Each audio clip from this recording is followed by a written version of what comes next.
viagens intergalácticas, código genético, sistemas solares e estelares, estrutura do átomo, espaço que separa os elementos do núcleo de um átomo, velocidade superior à da luz, e vai por aí afora. Mais uma vez, boa noite, Zeferino. Você tem algum embasamento para essas afirmações? Oi, Antônio. Não tenho. E te afirmo com total convicção que se tivesse algum embasamento científico, eu não o citaria. Por quê? Aí eu não entendo. Todos os explicadores do novo, do mistério, seja natural ou divino, buscam sustentar suas explicações na demonstração científica. E você afirma que se tivesse algum embasamento científico, não o citaria? Isso contraria toda a lógica e o entendimento racionalizado da nossa sociedade. Por que você faria isso? Por um motivo muito simples e de fácil compreensão. Eu não quero reproduzir o erro de deturpar o conhecimento da verdade para adequá-la à capacidade humana de compreendê-la. Não, o que você quis dizer com isso? Reproduzir o erro de deturbar a verdade, contrariando o cientificismo da nossa sociedade?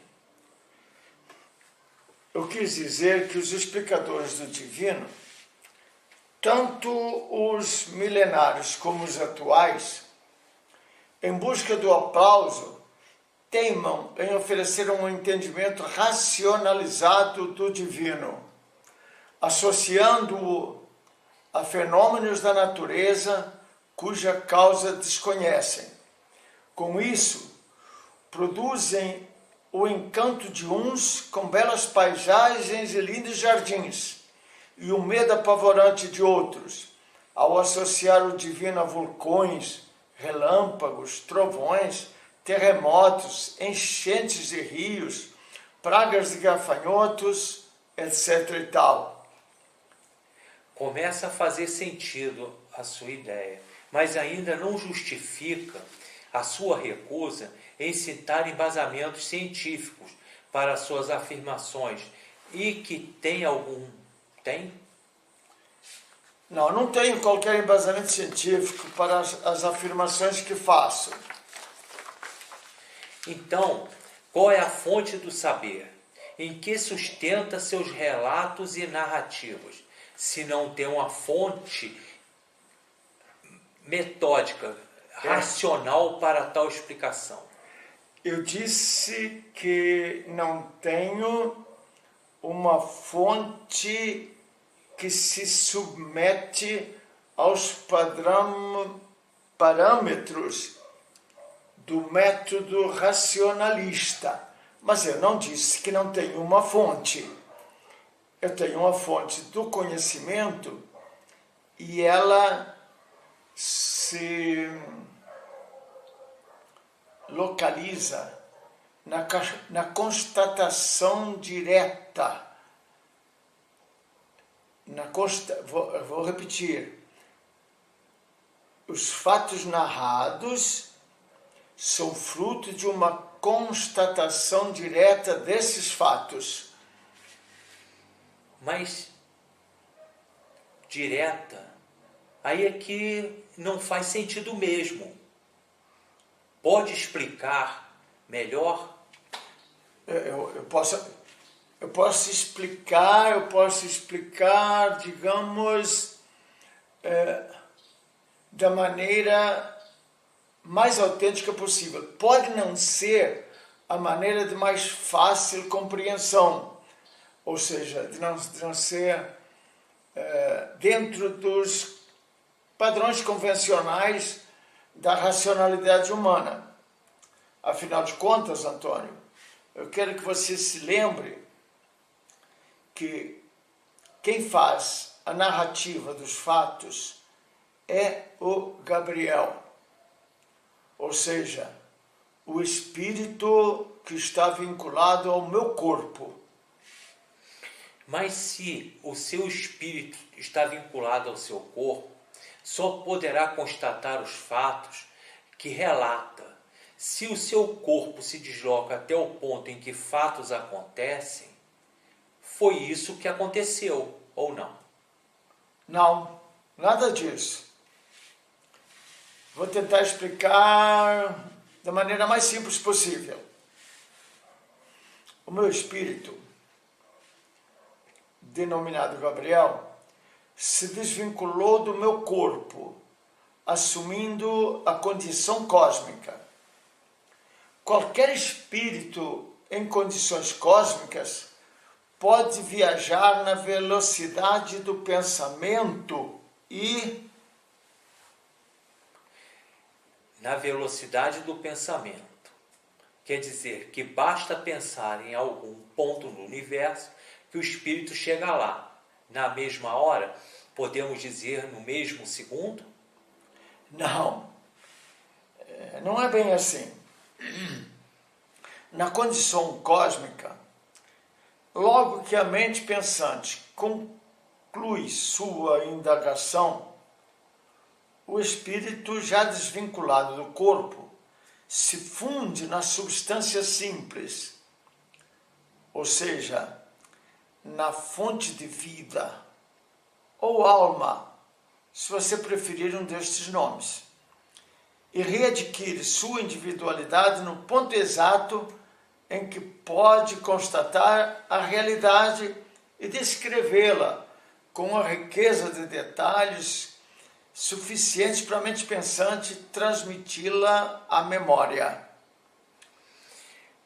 Isso dá o que pensar e até deixa a sensação de que eu posso perguntar qualquer coisa, seja do mundo natural ou do mundo não material. Que o Gabriel responde: esse entendimento está certo? Posso perguntar realmente qualquer coisa? Olha aí, Antônio, é muito provocadora a sua colocação, mas eu te asseguro que você pode perguntar o que quiser. Se eu não souber, eu vou assumir que não sei, tranquilamente. Mas, se o Gabriel estiver disponível, ele poderá responder na hora. Não sei, mas vale a pena tentar. Você pode dar algum exemplo de como isso acontece ou aconteceu com os seres humanos? Aconteceu e continuará acontecendo pelas gerações que virão após a nossa. Vou tentar explicar isso de uma maneira que considero fácil de compreender. As mutações genéticas são uma reação natural às agressões do meio em que vivem os descendentes dos habitantes do sul da África. Só para exemplificar, tá? Ela acontece com qualquer habitante de qualquer parte do universo. Os descendentes desses habitantes, os que suportam a aridez do clima escaldante, esses descendentes desses habitantes já nascem dotados de pele negra, cabelos encarapinhados, narinas dilatadas, olhos de coloração escura, alguns até avermelhada por conta da melanina, e outras características que os tornam capazes de suportar as condições do clima desta região da Terra. Em oposição a esta realidade, os descendentes dos habitantes das partes mais frias da Terra nascem dotados de pele clara, cabelos lisos, narinas afiladas, olhos de coloração clara, só para citar os traços mais visíveis nos seres humanos que os tornam mais aptos a conviver neste meio natural gélido, frio, com temperaturas muito abaixo de zero, em casos extremos chegam a 40, 50 graus negativos. Enfim, por fim, eu gostaria de acrescentar uma exemplificação, afirmando que, se os habitantes de uma região da Terra passarem a viver em outra região de condições ambientais diferentes, ao final de algumas gerações, seus descendentes passam a apresentar as características físicas dos primitivos habitantes desta região, numa demonstração clara de que o seu código genético se modificou para dotar os descendentes de melhores condições de sobrevivência no meio. Bom, isso é surpreendente e dá o que pensar. Eu preciso de um tempo para assimilar essas informações. Ah, que pena. Eu entendo que o assunto não é tão presente no nosso dia a dia. As questões de diferenças físicas dos seres humanos são deslocadas para uma postura política de racismo, de exaltar uma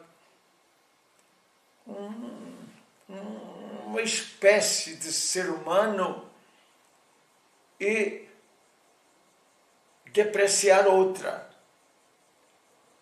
demonstrando claramente que estamos num estágio muito primitivo no processo evolutivo. Mas, então, ficamos por aqui hoje. Agora, saiba que eu tenho um monte... Não tenho não. Você quem tem... Eu também tenho um monte de questionamentos a respeito do tema diferenças raciais vinculadas ao código genético, assim como os que nos assistem, que nos dão a honra da sua companhia, certamente também terão. Nós vamos aguardar o que eles dizem, como comentam essa afirmação lá no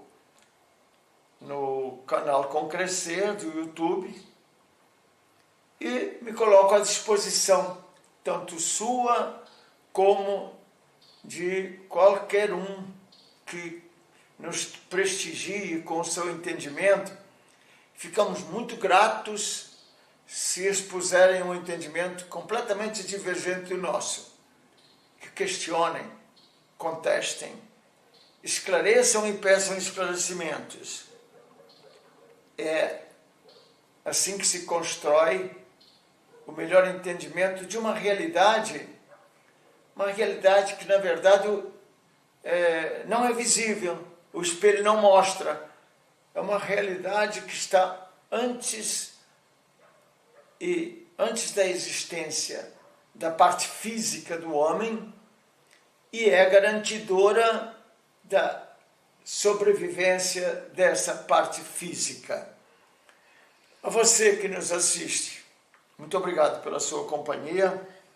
E se achar que vale a pena, que o assunto é interessante, marque lá no canal o gostei e o seguindo. Essa sua companhia nos dá uma força enorme para continuarmos em busca do que convencionamos chamar a verdade que liberta. Muito obrigado, hein? Obrigado, Antônio. Boa noite, até a próxima. Ok, obrigado. Boa noite.